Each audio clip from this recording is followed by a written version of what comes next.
Hello everyone and welcome to my guide on Shadow of the Mad King Act 2, which I'm dubbing the Mad Realm because ArenaNet didn't give it a name.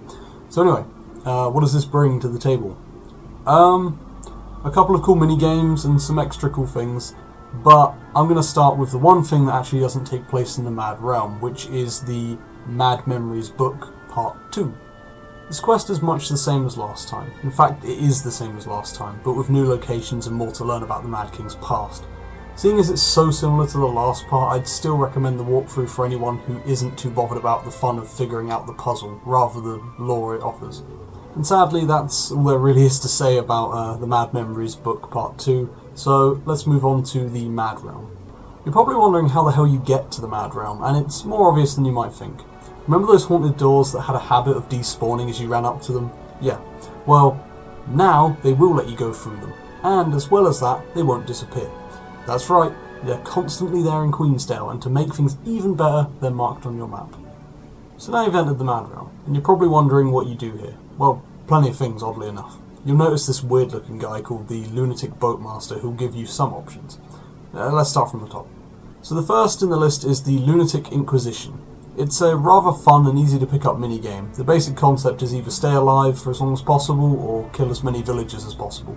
The idea is that you're either the ghosts or the villagers, and it makes for a fun pastime. I played it for around an hour when I was supposed to be getting footage for this video, and I really recommend giving this one a try while it's here, because it's great fun. So next is the Reaper's Rumble. So this one I haven't really played properly, mainly because I read up on it prior to playing it, and from what I read it's supposedly a MOBA/Dota kind of minigame.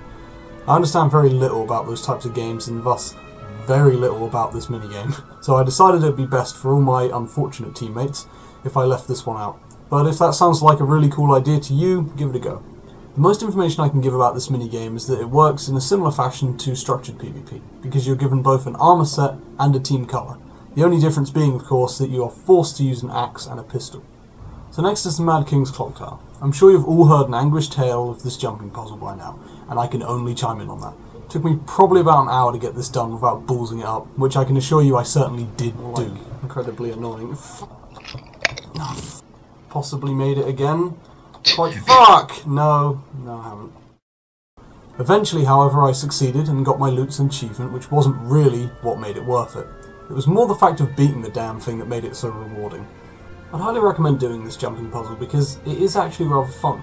It's a nice middle ground between breaking your balls impossible and easy when you know how. It has parts that will catch you out even if you know them, based purely on the fact that you're rushing, trying not to get molested by strange bony hands. So yeah, if you're looking for a legitimate challenge, I'd say go for it. So the last thing that's left is the Mad Realm itself and exploring it. And you're probably thinking there isn't much in the Mad Realm. Well, there is certainly more than just the Lunatic Boatman. Check to the right for the pumpkin circle on the floor.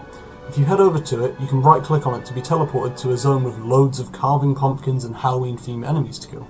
Mad Realm is a great place for spamming up some of those achievements that others, namely me, worked hard to get prior to being made completely easy. No hard feelings or anything, of course, but to put it bluntly, if you couldn't be bothered to get these achievements before, you have no excuse not to now, assuming you want them, that is. So overall, I haven't explored the whole place yet, but I'm not sure there's much to it that's worth explaining in the video at least. So I'll let you all find your own way around the place. And that brings us to a close for the Act 2 video. Thanks for watching, and I hope to see you all on the 28th Act 3, which should be the finale if what I've read is correct. We'll see. On a quick side note, and I know this is, well, a bit obvious when I say it out loud, but god damn, the Mad King, man, he's a dick. Kinda reminds me of another Mad King, actually.